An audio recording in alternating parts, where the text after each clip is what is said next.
My name is Ubaldo Hernandez. I'm a community senior organizer with Columbia Riverkeeper. And tonight we're gonna talk to you about how to protect what you love during COVID-19. I'm here with Kate Murphy, and she is a community organizer with Columbia Riverkeeper. And we are gonna start our webinar. Thank you, and Kate. Yeah, thank you so much everyone for joining us. We're really excited to have the opportunity to connect with you all during these times of kind of restricted social connection. And we want to start our evening with a land acknowledgement. We recognize the unique and enduring relationship that exists between Native people and their traditional territories. We respectfully acknowledge that Portland and Hood River rest on the traditional lands of Native people who have cared for these lands and waters since time immemorial and continue to do so today. And I'd like to start out, Ubaldo, why don't I pass it to you and we talk a little bit about the work we do at Columbia Riverkeeper. Yeah, thank you, Kate. And one more time, thank you. And thank you for giving us the opportunity to talk to you. And so my job at Columbia Riverkeeper is to engage the Latino community to participate in protecting our natural resources. This is a really important job because traditionally, environmental organizations are not really led by people of color. There is such a few participation from the Latino community in this case that is not really engaging on this activity protecting our natural resources. A lot of times they don't participate not because they don't care, it's just because they don't have the opportunity and they don't have the space to do it. So my job with Columbia Riverkeeper is to create those opportunities and create those spaces so people can come and participate, be a partner with us, and stand together on our side so we can protect our natural resources. Thanks, Ubaldo. And the work that I do covers a lot of different projects, and it's kind of divided into mainly two categories, which is fighting fossil fuel infrastructure along the Columbia River, as well as saving salmon. So that involves work like water temperatures that are safe for salmon survival, removal of the lower Snake River dams, and things like that. And then on the fossil fuel side, there's quite a few different projects that we're pretty focused on. There's a proposal to build the world's largest frac gas to methanol refinery in Kalama, Washington. There's an entity here in Portland called Zenith that's running crude oil through our communities. And so there's a lot of work to be done by going and engaging community members and really listening to what their needs are and helping try to facilitate their ability to protect the communities and the places that they love. So that's a lot about kind of what I spend my time doing. And we work with a lot of partner coalitions as well, Stand Up to Oil, Power Pass Frac Gas, Power Pass Factory, or Stand Up to Factory Farm. So there's a lot of great partner work that's happening as well. So that's been a real pleasure. So we wanted to talk tonight to everyone about kind of what our experience has been with the COVID-19 pandemic and how we've been kind of adapting, and then also just to learn from community members as well and hear from you about what your experiences have been. So we'll get started here and we'll start at day one. So when day one hit, it was, we'd heard all of us about this virus that was spreading and we were kind of wondering what was going to happen. And then all of a sudden it felt like things changed fairly quickly, and we were prepared for a certain way of doing work, and then all of a sudden that all changed and we still had our job to do, to connect with people and meet one-on-one and things like that, but suddenly we couldn't do it in the same ways we were accustomed to. So we had to really kind of figure out like how are we going to reach our goals and do it in a way that's effective. So it just felt like there was, for me personally, there were so many things going through my mind, not only work-wise, but also just thinking about, is my family prepared? Am I prepared? you know, what do we need to think about? How long is it going to last? There were just so many thoughts. So it was just a lot of things to consider. And we found out we were going to be working from home. And so suddenly we had to get pretty kind of creative. So Ubaldo, what was your experience, that kind of day one experience that you had? Well, that was a really interesting experience. And from what I heard, everybody has a different experience on this day. Um, or the day whenever the organizations or your jobs decide to start participating into staying home. So to me, it was really an interesting day because when I got in a meeting and we start talking about, you know, from now on, all personal meetings are canceled, forums, everything, we are not gonna do any personal connection, which it was really kind of when somebody pulled the rug out of your feet, right? Like, wow, we have all this job that we need to do, and we have webinars, we have forums, we have conferences, we have meetings that we already organized. And on my case, I'm producing a radio show, so I have people that are already scheduled to come to the office to record a show. So it's like what I'm gonna do now. It's really hard to kind of start thinking about, okay, now we are not allowed to talk to people or to talk to anybody. And we still have to do our job. We still have to organize, go outside or get outside and call people and still have the connection and still working into the projects that we are working on. And that's really kind of stressful the first few hours because we just get the notice and we have to figure out how are we going to do our job with no connecting with people, not talking to people, no being in a meeting, not being in a conference. You know, that's really tough. So that was one of the first reaction I have on the first day and day one. Yeah, I think I had a lot of that too, Baldo, and it was really, it was really about how are we going to find ways to stay connected, right? It was a lot of reevaluating because so much of our work is really built around gathering people in groups and often small spaces, and a lot of our, you know, meetings that we go to are pretty intimate, and so it was, you know, we had to really kind of start to reevaluate that a little bit, and you know, video calls are great.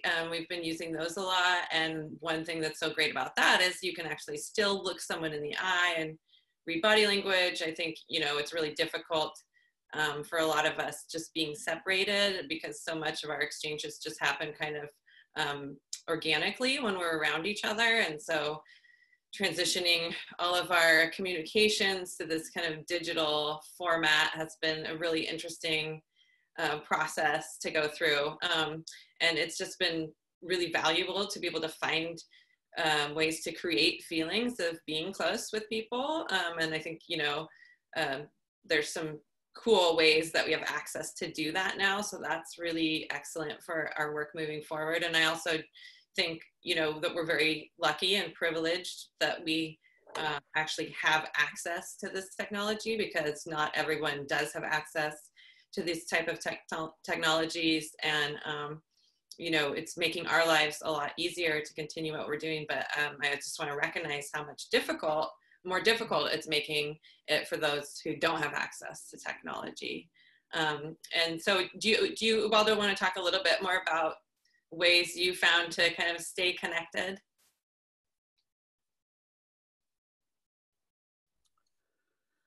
Yeah, this is one of the things that once we get our notice that we are not going to be able to go outside or meet anybody in person, and then we have to start thinking, so how I want to get connected. So one of the things that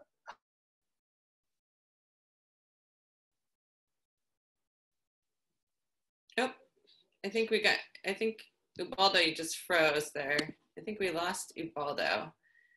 So I'm going to give Ubaldo just a second to hop back on. I think maybe just had a little internet issue there for a second. But I would love if anybody in the chat wants to engage and just kind of jump in a little bit about maybe some of their initial experiences about, you know, whatever. I know not everyone is still working. So there's definitely a lot of different kinds of experiences that have been happening. So feel free in the chat to chime in and just let us know about your experiences. Maybe it's been way less about work and way more about, you know, having kids at home and having to homeschool them, or even having to negotiate being newly unemployed, or things like financially challenged. And so feel free to drop any comments. I see Baldo's reconnecting with us, so that's great. And we'll pick up here in a second when he's all set. Sorry, I was on another room, and somehow the internet connection crashed. Well, I'm glad you could come back. That's great. It happens. This technology stuff, we're all kind of just working our way through it. So thanks everyone for sticking with us. Sorry. You were talking about staying connected when you dropped off. Okay, sorry, I apologize for this, but technology. So one of the things that I was talking about is, finding out that we were not able to work at from the office or meeting people. So we have to find ways to connect. One of the things that I realized is that we already have those tools. Like we have Zoom from a long time. We have video calls from long time ago, but we never use it. We were kind of reluctant to do it. And also myself, because I want to participate, I want to talk to people in person and make the connection, because as a community organizer, that's my job. Connect with people, do the personal connection and gain the trust of people, and engage them into participating with our groups, with our organizations to protect our natural resources. So, but we realized that we have already all those tools. So for my radio show, the first thing I was thinking, so now how I'm going to record my show.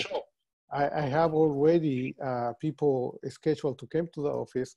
Now I have to tell them they can't, but we still have to do the show. So first thing I was thinking the phone call, but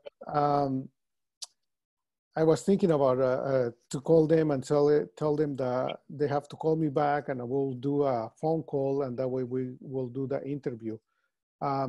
This time I come up with a Zoom. So I said, well, a video call will be easier because I can look at them and we can have a conversation. I can give their reaction. I can see what they are doing and see if they are they're getting interest in my questions or conversations, so we can modify our conversation during the interview. So one of the things is we have to pick up all the tools that we have around, you know, and use them and be effective with those. Fortunately, I was not the only one thinking that way. A lot of people start thinking the same way. So we have a lot of people connecting via Zoom, via video calls for FaceTime and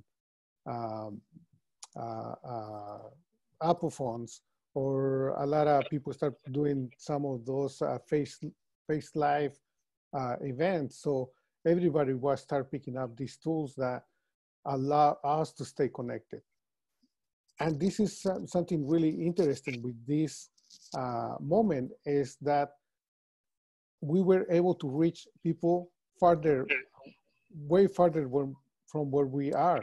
You know, people that, in my case, I was wanting to interview them, people that I wanted to talk to, but they were like 300-400 miles from where we live, you know, and trying to get a phone calls with them previously or a video call, it was kind of impossible, and always waiting for the right time to go and do the drive to their places, you know, and talk to them. So it will take a lot of time, months to prepare that. And this time, in 2 weeks, I was having those meetings with these people, you know, creating radio shows, interviewing them, and they were happy to be part of this. So one of the things that I see is that the technology that we have, using those tools, are allowing us to stay connected. And stay connected because it's important for us to stay aware of what is happening with our environment. Yeah, that's exactly right. And I kind of get the sense that people are a lot more willing to use these technologies right now because everyone's, you know, kind of stuck at home. And so that's been helpful too. And what you just said about it being really important, it is more important than ever that our work continues right now, right? Because you know, COVID-19 is really highlighting many of the existing health disparities and social justice issues that are already kind of existent in our society. And so often, you know, these harmful projects are, they have disproportionate impacts on low-income communities, communities of color, tribal nations. And so it's really important that we are diligent about staying on top of this stuff. It's also, you know, a good example that it's highlighting the need for us to build resiliency into our plans for the future, because, you know, this global health crisis has kind of exposed a lot of the fragility that's in our system. So it's important for us to work together on this stuff. And we've got an administration right now that is really pushing forward a lot of these dangerous infrastructure projects at the same time that they're rolling back a lot of their environmental regulations. So, you know, they're pulling back on enforcing clean water and clean air environmental regulations. And at the same time, we have federal agencies that are issuing permits for huge fossil fuel infrastructure projects that have massive implications for not just the communities, but also the environment and ultimately the climate. So, you know, so much of this work is still ongoing, and the folks who are behind this work are really pushing it forward and wanting it to continue. And so we feel it's really critical. There's still a lot of community voices that need to be heard. And so we're working hard to try and make that happen. And fortunately, there's a lot of people at home right now who are willing to engage with us. Has that been your experience, Ubaldo? So yeah, it is really important for us to stay aware of what's going on, what's happening. Unfortunately, at this time of crisis, corporations, people, or in this case, unfortunately, our government is trying to take advantage. So people is distracted and more focused into protecting our families and our communities, stay healthy. Other issues that COVID-19 brought to our communities, like jobs, losing jobs, not being able to go out and have groceries at home. So it creates a lot of problems that people have to focus on. And they're trying to take advantage of this to roll back some of those protections that we have already implemented to protect our environment. So for us, it's really important to stay connected with our communities and talk to them and make them aware that we know, that we understand that's important to take care of what is happening right now in our communities because of COVID on the health side, but also we need to turn around and pay attention to what's happening in our environment, on all those regulations that they're trying to roll back these protections that we have or implement some other laws that will diminish the protection that we have in our areas. So allowing pollutants to pollute or people to extract more natural resources from the area than what they should. So exploiting all natural resources. So we need to be aware of that. That's why it's really important for us to stay connected with the community and use these tools that we have. For me, it's really important to keep producing the radio show or organizing forums via Zoom so we can connect with our community and have the ability to fight back and not let they roll over all these regulations. That's right. I agree with that. And I think, yeah, it's really, you know, you would hope that we would be able to just focus on the global health crisis, but unfortunately, that's just not the case. And we have to really keep our eyes peeled for things that are happening. So that kind of brings us to overcoming some of the issues that we have run into, right? So, you know, you talked a little bit about the radio show earlier, and I had kind of a similar experience. I have a regular meeting with a group in Calama, and they've been hard at work and trying to stop this methanol refinery for years, and have been having an in-person regular monthly meeting that they're pretty accustomed to doing. And so I was not sure how comfortable folks would be kind of getting on Zoom and doing the new online platform, but I was so pleasantly surprised. Everyone just jumped on board. Some folks already were quite familiar with it. But it was just so exciting in a way to see that like we were going to be able to continue connecting, and we were going to be able to find solutions for not being able to meet in person that allow us to continue engaging in this work and doing the work. And, you know, it's been a little bit humbling, you know, I think for everyone who's started to like take on these new technologies and try to learn, you know, how to do a webinar. There's tech issues that come up, and it's been, I think, a good kind of, you know, example of our humanity and how we just are going ahead with it, even though we're making mistakes, and everybody's being pretty patient with each other. And it's been, I've been on a lot of great virtual webinars and things where people are connecting in really dynamic ways. And so that's been really cool to me, to be able to still engage new community members. Yeah, with these overcoming issues, and Kate mentioned that, and I mentioned already about that radio show. You know, we have already our show planned, and then we still have to do the interview, and then we have to jump on and figure out how to do it. And we have the tools. And like I said, we started using Zoom and taking advantage of this, and actually not losing any time, because our show was recorded that weekend as we planned and aired it the day we planned it. So it was not really like we were getting behind. So the other thing that I see is that we still working in a lot of issues. Columbia Riverkeeper, we protect the Columbia River from the headwaters in Canada till it finishes on the Pacific Ocean in Astoria. So we still working every day in organizing our communities to protect our river from corporations for issues that come up every day, that they are about to let somebody, this case, I'm gonna talk about something that's happening in Boardman, Hermiston, to build a mega farm. So, and this is one of the things that I'm working right now.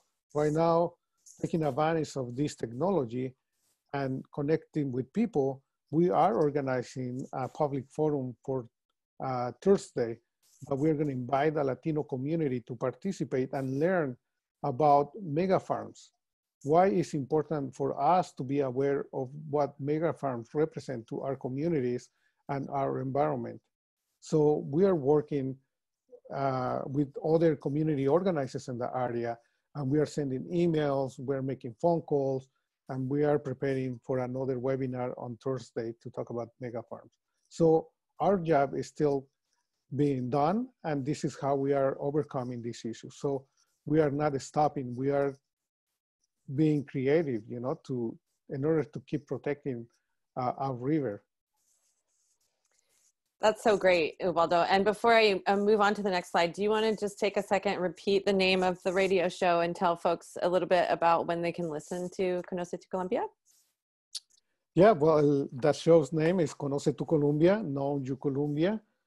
We broadcast every other week on Tuesdays at 7 o'clock and a local community radio station in Hood River, but also we put our shows on our website at the Spanish section. So we have our show, and so everybody can listen it as a podcast. One of the things about these shows is that we are really open on ways to communicate.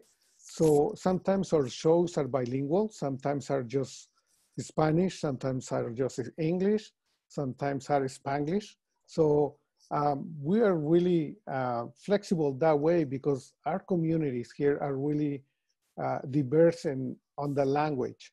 So one of the things that I see that a lot of young Latinos that they grow up here, their Spanish is not it's not really they don't have a lot of words, and a lot of the words they use in Spanish, they're really basic, so they don't have the academic language to talk about issues about environmental, like when we talk about Hanford. So some young Latinas that they came over to help us produce that show a couple times, they didn't know how to say some of those words in Spanish. So they have to do it in English. And like them, there is hundreds of Latinos that they grow up here.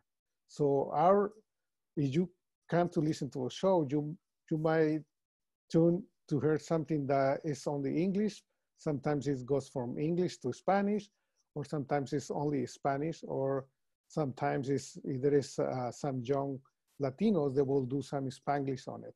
So our show is really diverse and dynamic. So I really encourage people to join and listen to our shows. Thank you. Yeah, it's you get some great guests to interview on there, so it's really a fun show to listen to. And people can just look on our website, or you can just Google it. So you mentioned diversity, and that's something that I've been thinking about as well, because I think, you know, whether we're talking about fighting a virus or fighting climate change, diversity is so critical for our resilience in terms of being able to deal with these kinds of things that will inevitably arise, that we have to face as a kind of a global population, and as smaller individual communities as well. And so, you know, the more diverse perspectives that we can bring into our work, and the more voices from frontline communities that we can encourage to be involved in the conversation, the better off we're going to be at thinking about the most holistic kind of sustainable solutions for communities. You know, so often the people who know the answers to the problems are the people who are facing the problems every day, and we really need to make space to elevate those frontline voices so that we can learn from them and build that feedback into our kind of solutions as we move forward. And, you know, we talked a little bit about, you know, we've been doing a lot of one-on-one conversations and connecting with people in ways that we hadn't quite connected before, or maybe people from further away that we either like had different schedules or just didn't quite have the time to connect, even though some of the technology was there. And we really want to continue looking to engage our network, excuse me, and our members and new community members, and to also just have you know, a two-way collaboration where it's not just us talking about our experience, but we also want to hear from the community and hear about what's working for the community, what the needs are that we can support, and things like that. So I think this is a good way for us to try and be able to connect in that way with community. Ubaldo, did you want to talk a little bit about kind of rethinking how we've been organizing and your experience with it? Yeah, and I want to think about what you mentioned before about diversity.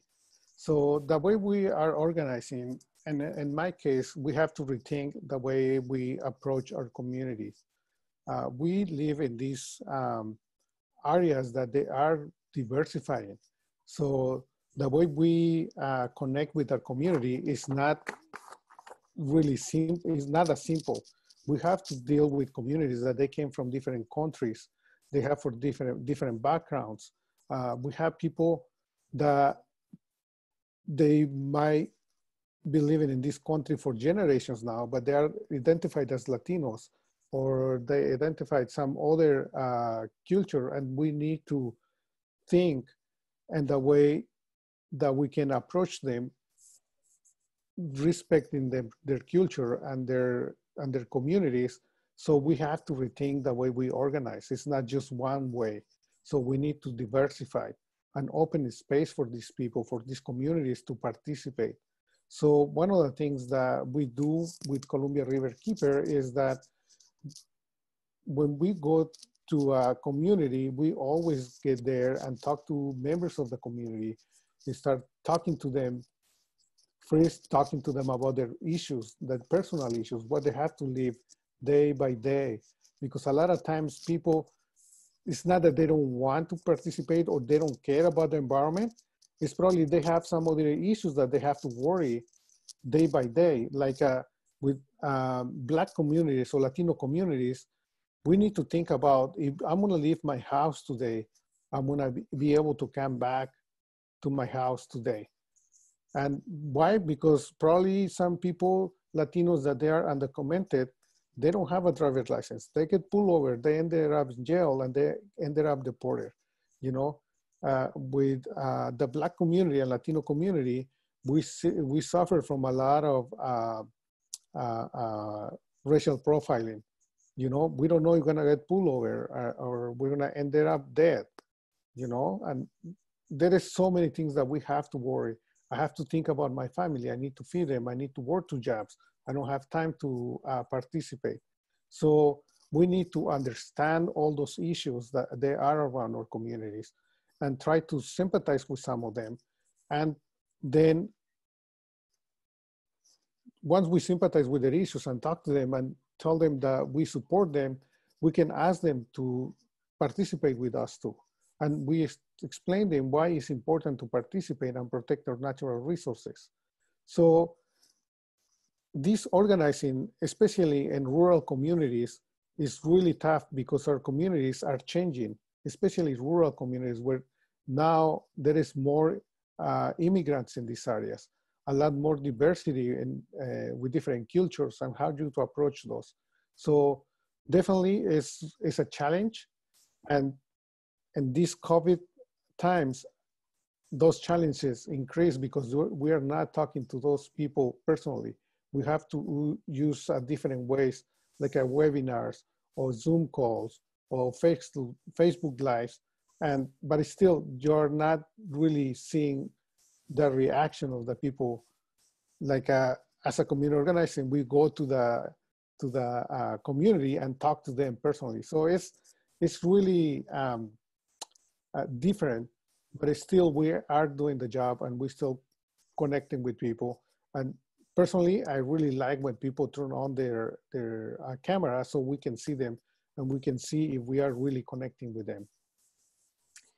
Yeah, I agree. I also really enjoy connecting with people on video, but I will say, and I'm sure people can relate to this, that I have had some recent like long strings of Zoom calls that were back to back. And I think it's also important to give ourselves, if you're in that situation, to give yourself permission to turn the camera off, take a walk, a walking call if you're able, and those kinds of things that, you know, to kind of make sure you're taking care of yourself, because we are all doing our best to stay connected, and it's okay if you can't always have your video on, although we do prefer it because we like connecting in that way. And that kind of leads us into the kind of settling into the new normal, right? So I think this is week 11. Is that right, Ubaldo? I think week 11 of us working at home. Something Seems like that. like yesterday. I don't know. I lost track of time. It's yeah, just yeah. another day with sunlight. Exactly. The passage of time has become more difficult to kind of keep track of, I think, for a lot of us. And so I think, you know, it's, you know, it's strange when you're kind of dealing with an invisible enemy, right? So there's this kind of sense of normalcy out the window, that things still look pretty normal. And, you know, if we're doing it right, and then it's going to look like we don't need to be doing it. So I think in Oregon, we're pretty fortunate to be in that position. And I think it's important that we continue to protect each other. But I think this, yeah, for me, I've kind of gotten accustomed to working from home. Even though I miss connecting with people in person, I feel like I'm kind of settled into a routine in a lot of ways. And we've been able to continue virtually everything that we were doing before, just not in a personal way. And so there's been a lot of kind of figuring out, virtual public hearings and making comments and how to do these things that we used to just be doing in person. And so it's been cool to see like kind of new tactics surfacing. People are being really creative, and around Earth Day, there was a great example of that. There was the kind of Chase Bank digital takeover where a bunch of folks used the opportunity around Earth Day to make educational kind of business reviews online to inform customers about the types of investments that Chase was engaging in terms of their fossil fuel investments and stuff. And so it's just cool to see people just kind of jumping right in and getting creative and deciding that we're not gonna let this stop the work that we're doing. We're just gonna find a new way to do it. And that was hopeful to me, to see that creativity surface so quickly when people have a lot to be concerned about. So I don't know, what's your kind of feeling? Do you feel like you're kind of settled into a normal routine now? Well, it still kind of feels like a dream still. Yeah. But the reality, this is going to be some sort of the new normal. Definitely, we're not going to go back to do community organizing that what we used to do, or anybody else is not going back to work the same way because COVID-19 is not under control. I mean, it's doing a lot of struggles all over the world, and we know there is not a vaccination yet. So the reality, if we're going back to shopping, to work, to do our activities, we have to set to a new normal, We Mm-hmm. have to keeping our distance, We still have to keep washing our hands 20 times a day, every time we go out, every time we touch something that we are not familiar with. So we need to keep protecting and stay aware. So our new normal is not gonna be too much different than what it is right now. So we're gonna start going out slowly. We're gonna still doing a lot of work from home, which from what I heard, a lot of people is realizing that this is doable. So this is what the other thing, that we just realized that we can work from home, regardless of that we have family or kids or pets, we still be able to do some productive. We can be productive. So, and from what I see, and in our organization, we're going to start doing some of that. Working from home, still connecting with people, try to take advantage of that technology and keep participating in all the programs, all the projects that we are working on, and still engaging community. So it's really interesting and nice to see that a lot of people also is participating. And we are not the only one. To me, it's really nice, like I mentioned before, to send an email with invitation for a Zoom meeting. Mm-hmm. We have 10, 15 attendance per meeting. So it's really nice to see people that they're engaging, that they're willing to participate. And this is the new normal. And this will be the new normal for a while till we found or somebody finds the vaccine for COVID.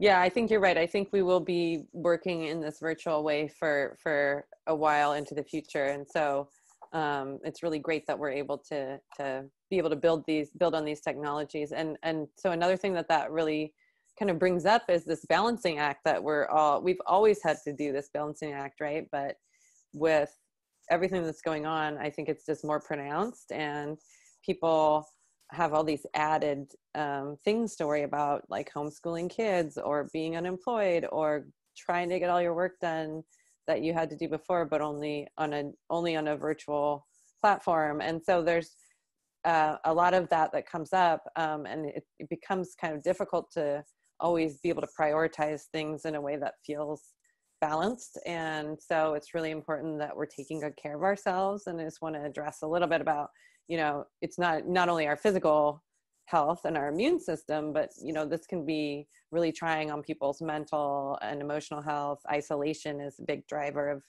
of things like addiction. people might really be struggling with some of the aspects of what's going on right now, or multiple aspects at once that are kind of confounding.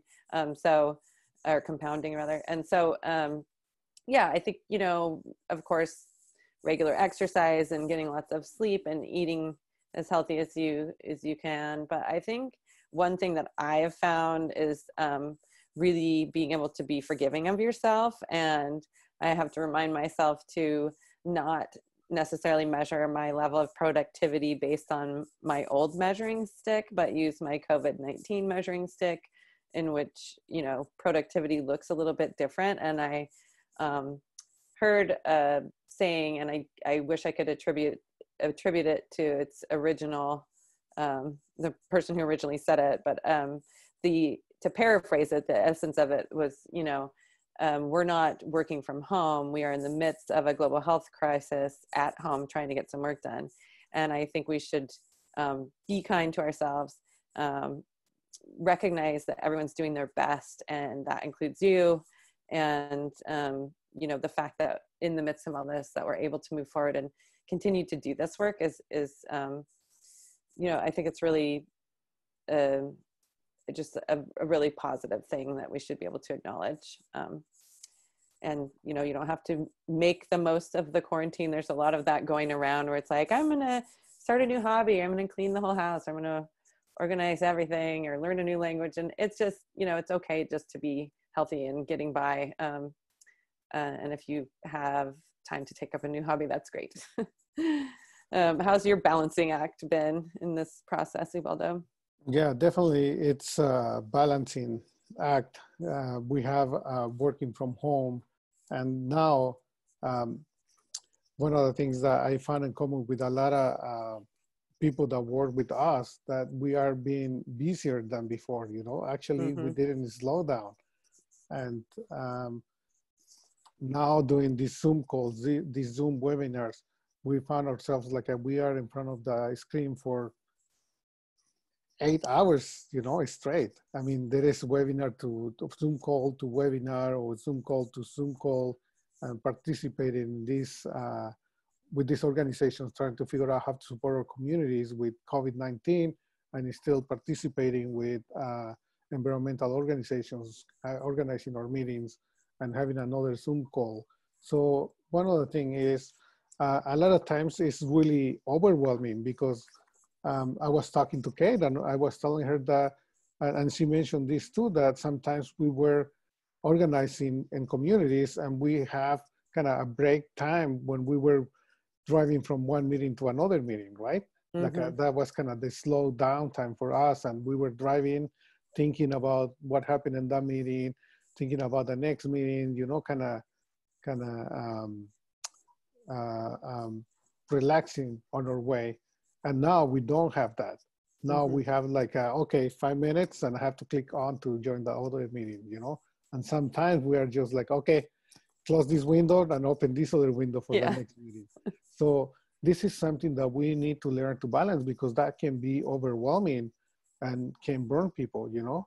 Yeah. Can burn out people. So one of the things is we need to start thinking about really planning our day and set up a time to say, you know, sorry, but this is, I'm off work now, you know, or I'm having lunch and I'm gonna eat something, you know, make time to play with our kids, you know, time to clean. I mean, just to do that, just to break with a routine of being in front of a screen, or with a phone, you know, talking to somebody, or working on your computer, sending an email before you get to the next meeting. So this is really something that we need to figure out how to do it, and time to find time and places to somewhere in the house, you know, probably you go to a closet to say, this is my time and I relax here, you know? Yeah. Yeah. I think it is really important to take that time. When, especially in, you know, people sometimes have a lot of people in one space and it can get to be a lot. So it's important to get out, get some fresh air, kind of reset. And so another thing I wanted to talk with you about was something that's kind of come up a few different times. And I think it's important to talk about, and that is the silver linings. And so we're in the midst of this global health crisis, and with that comes a lot of trauma and suffering, and that's not to be taken lightly, of course. But simultaneously, we are seeing some really positive things happening, whether it's, you know, parents spending more quality time with kids, or you look at the greenhouse gas emission levels that have declined. You know, there's a lot of neighbors helping neighbors, and people kind of reaching out and showing support, you know, showing a little bit more gratitude for the things we love. And, you know, in a lot of ways, it's a great example of the level of global cooperation that is possible. And, you know, I find it really hopeful that the fact that so many people are willing to make these sacrifices right now and stay home to protect one another is, it gives me hope about what we're capable of accomplishing together. And so I think, you know, it's just kind of, I think it's really hard to talk about these things because of the trauma and the suffering that is associated with what's going on right now. But I think it's important to talk about these things, because we have to acknowledge the good too. And I think a lot of us are probably feeling that conflict of feelings, in our own experiences. Have you run into that, Ubaldo? Yeah, that's something that I think everybody's experiencing that, you know. Mm-hmm. Everybody is going through these things, and we need to see it on the bright side and always look at that. And there is always that silver lining on things, you know.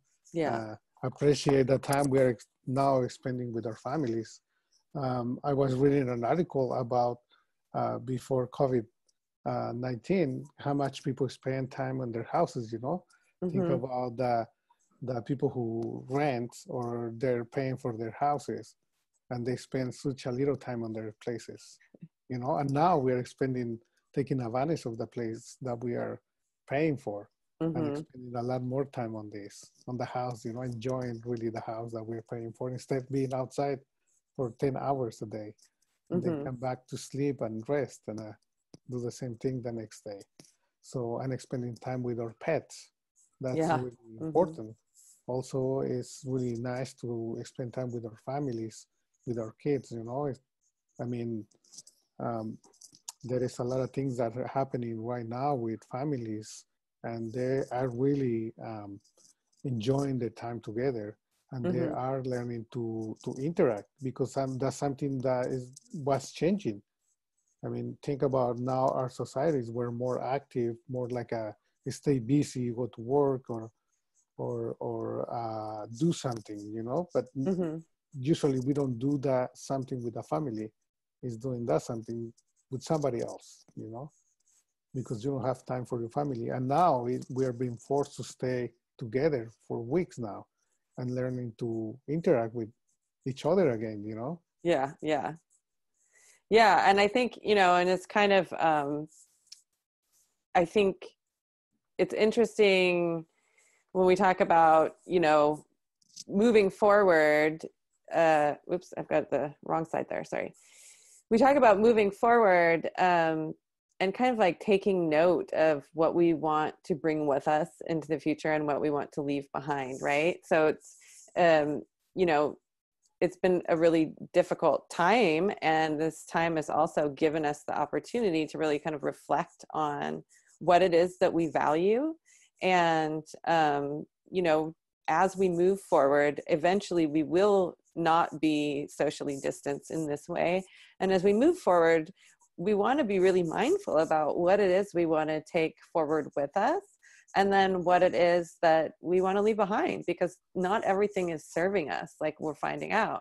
And so I think it's really valuable. It's like, you know, even little things like, do I need to run to the grocery store every time I run out of something? No, I definitely don't need to do that. But do I need hugs from my loved ones? Yes, that's valuable to me. So even little things, I think it's giving us perspective about really kind of what we hold most dear and what we want to value moving forward. And, you know, I think these types of changes are for us unprecedented in our lifetime. And it gives us a really unique opportunity moving forward to make some changes that maybe otherwise we wouldn't have been able to accomplish. So what's your perspective on that, taking things forward from here before we get into the actual action piece of what people can do tonight if they're itching to get involved? Well, basically, I agree with you, what you say. I mean, there's not much to add. You were really explicit on that, and I totally agree with everything you said, Yeah, and I think, thanks. I think, it's just, it's a really unique time to be alive. It's really interesting. It's going to be really interesting to see what we humans make of this. And so for those of you who are feeling inspired to get involved and figure out some stuff that you can kind of do today, we have a few different options for you that we have listed here. And feel free to, pull out your phone and take a picture of this slide. I think we're broadcasting live on Facebook, so this video will also be available there. But we have a few different kind of different ways for you to get involved. We have a bunch of information on our website that's just got a lot about the different types of work we're involved in. And then maybe, Ubaldo, you want to talk a little bit about Love Your Colombia community and Conoce tu Colombia? Yeah, this is something that when we were talking about this side of the presentation, is that, first of all, we really appreciate your time, and we really want you to show that providing you with actions to take. We give you a lot of information, and with that information, it's an action that has to come with. So that's one of the things that we are inviting you to participate with Colombia Riverkeeper and sign the petitions that we are on the campaigns that we're working right now. So we have a couple petitions for the campaigns. So we really invite you to visit ColombiaRiverkeeper.org and go to the Take Action tab, and please look at the campaigns or petitions that we have there and sign those petitions. It's really important for us, to you to participate.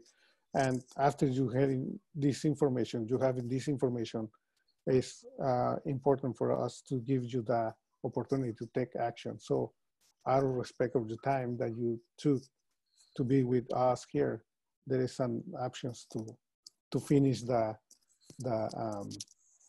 meeting. So Love You Colombia community is a new series of online support and activism during those hard times, featuring inspiration, conversation, digital platforms, and fun activities for kids. So that's something that is gonna come. We have some, everybody at Colombia Riverkeeper is working and putting their part. This is part of this action. These webinars are part of this activities. So, and then we have another activities for kids also to get engaged, because it's important for them to be aware of the importance of protecting our natural resources. So, and one more thing, listen to Conoce tu Colombia. This is our Colombia Riverkeepers bilingual Spanish and English radio show. So like I mentioned before, this is a really interactive show. You might find the shows are sometimes only Spanish, sometimes they're only English, sometimes they are mixed, and sometimes they are Spanglish. So please listen to Conoce tu Colombia. Great, thank you, Ubaldo. And also here is the petitions. Here are the petitions that are available on our Take Action page on ColombiaRiverkeeper.org. The Take Action page has 6 live petitions right now. I also just want to let people know we are running a little short on time, but Ubaldo and I are going to stick around for a little bit of extra time at the end so we can answer any questions that folks have. But these 6 petitions, there's a range of things you can get involved in. We've got so a couple that have to do with saving salmon, standing up to oil trains, standing up to the Kalama methanol refinery, and some cleanup related petitions on for Hanford and Bradford Island. So check out our Take Action page, sign one, sign all of them. That would be just great. And we'd love to have you involved in that way.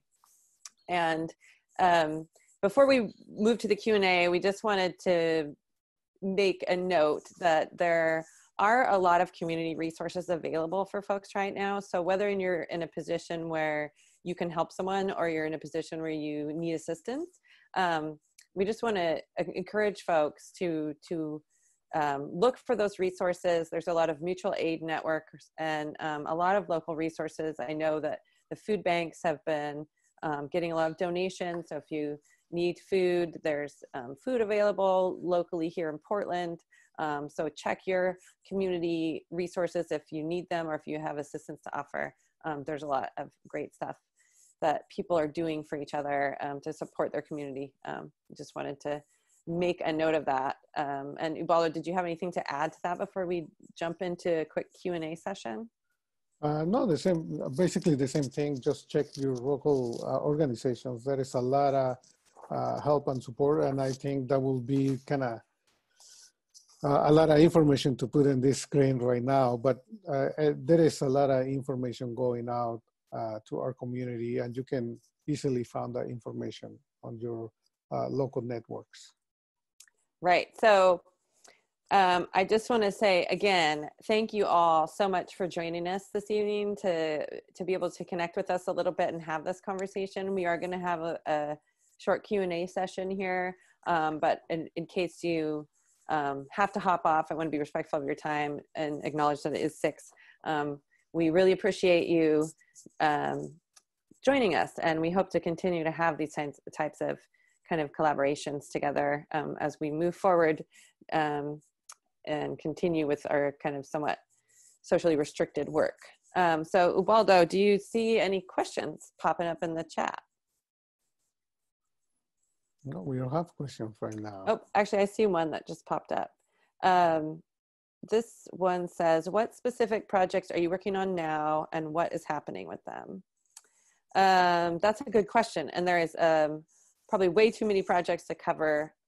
We could do a whole nother hour on that. I can give a quick overview off the top of my head. I'm working on the Kalama methanol refinery, trying to stop that project from happening. And the situation with that right now is that the company is called Northwest Innovation Works, and they are working with the Port of Kalama and Cowlitz County. They worked with them to develop an EIS, which is an environmental impact statement for the project. The Department of Ecology in Washington had requested more information, asked them to do a supplemental document to that environmental impact statement.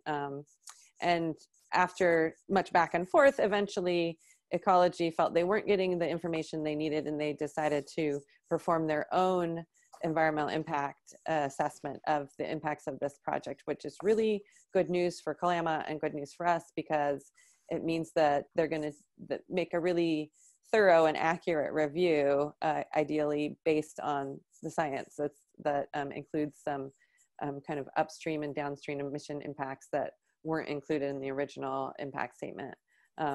So that's exciting. In terms of here in Portland, Zenith Energy, there's been some kind of movement there. Zenith recently had their credit rating downgraded to a B-, and around the same time, they withdrew a Greenway application that was for building 3 additional pipes across Northwest Front Avenue here in Portland. And the city denied that, those 3 pipes, but they were still looking for a Greenway review. Anyway, they withdrew that, so we think that's a good sign. They are still kind of talking about doing a huge expansion to the tune of around $24 million, so we're keeping a really close eye on that.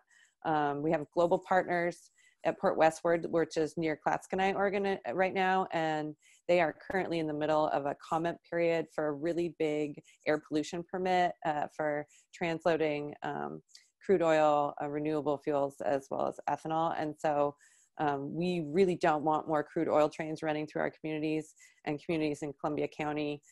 we want to make sure everyone's protected. And so if that's something that interests you, you can find that information on our website. You can make a comment letting DEQ know that they should not be approving this huge air pollution permit to run crude oil trains through our communities. So that's another big one we've got our eye on, and also keeping close tabs on Jordan Cove and in Southern Oregon as well. And then on the hydro side, working on Lower Snake River Dam removal and river temperatures. So I will cut it there, although I could keep going. Ubaldo, why don't you mention a few of the projects you're working on? I know you named a couple already, but go ahead.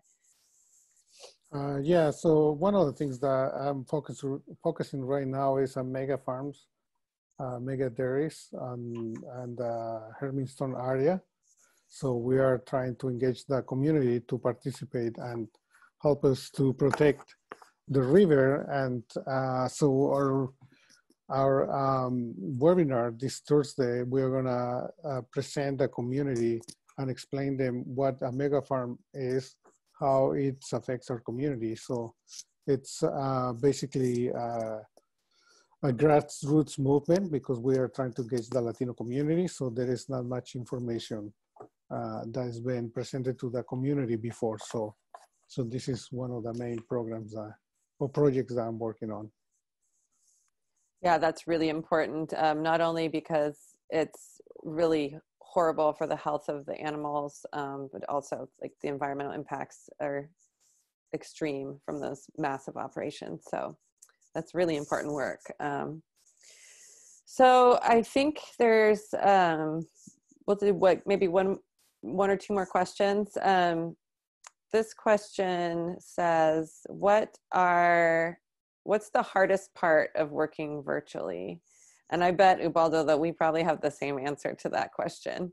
And I'm speculating, but my answer is the hardest part is not being able to be with people in person. That's really one of the things I love about my job. I love being able to meet people and learn about them and you know, their experiences and learn from them. I'm lucky to work with so many smart activists and members, community members, and my colleagues at Columbia Riverkeeper. So I really miss seeing people in person. Oh, you're muted, Ubaldo. Sorry. Yeah, basically the same thing. I mean, we are community organizers and we are people. So we are on the communities talking person to person, and this is one of the hardest things. Just try to do it virtually. You know, there is something on the essence of participating and connecting with people that is missing there. So yeah, one of the hardest part is the personal connection. Mm-hmm. So we have another question here, and that is, can you talk about your work with tribes and tribal fishing rights along the Columbia? Yeah, so from my end, the tribes have been really critical in so many of these fights that we're in, and it's been really a privilege to be able to work side by side with some of these tribal nations. Honestly, I feel very humbled to be able to do that, to try and support the work that they continue to do and have done for so long. And yeah, tribal involvement has been huge, and oftentimes it really is tribal nations who can create movement in some of these issues that we're working on. And so we highly value those relationships in our work, and look forward to continuing to be able to support the needs and express desires of the tribal nations. What's your input on that, Ubaldo? So we do a lot of work with local tribals. So we have a really good communication with them, and every day we are participating in projects together to protect the river. One of the biggest issues that we're working right now is with Bradford Island, place which is highly contaminated, and one of the reasons that we are working with tribes in the area, that's because of the fishing.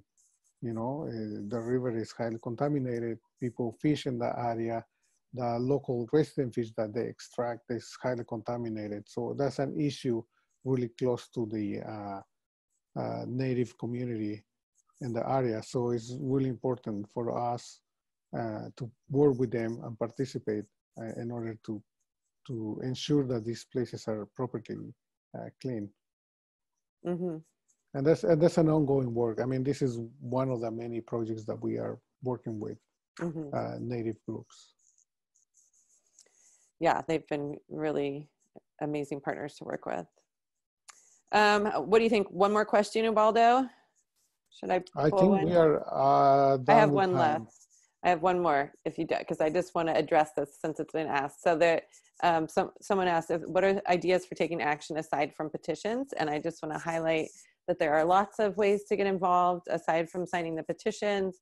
It's great if people want to write letters to the editor, op-eds to their local media outlets.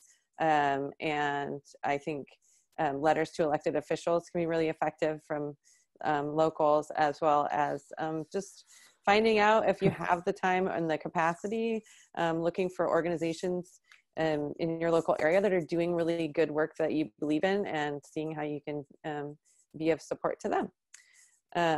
And I'll leave it to you to add anything to that, Ubaldo, if you have anything to add. No, actually, you covered that question. I get to go first, so I get to cover all the points first. Yeah. Well, I just want to thank you, Ubaldo, for chatting with me tonight. I've really enjoyed our conversation together, and I want to thank everybody who's joined us this evening. We appreciate your time, and we really appreciate you making the effort to connect with us. It brings us a lot of happiness to be able to reach out to community and try and engage. So please feel free. You see our contact information on the screens. Feel free to reach out to us at any time. If you want to connect about issues in the community, we're always happy to hear from folks. Thank you very much. Thank you for joining us, and we'll talk to you soon. Thanks, everyone. Have a great night. Thank you.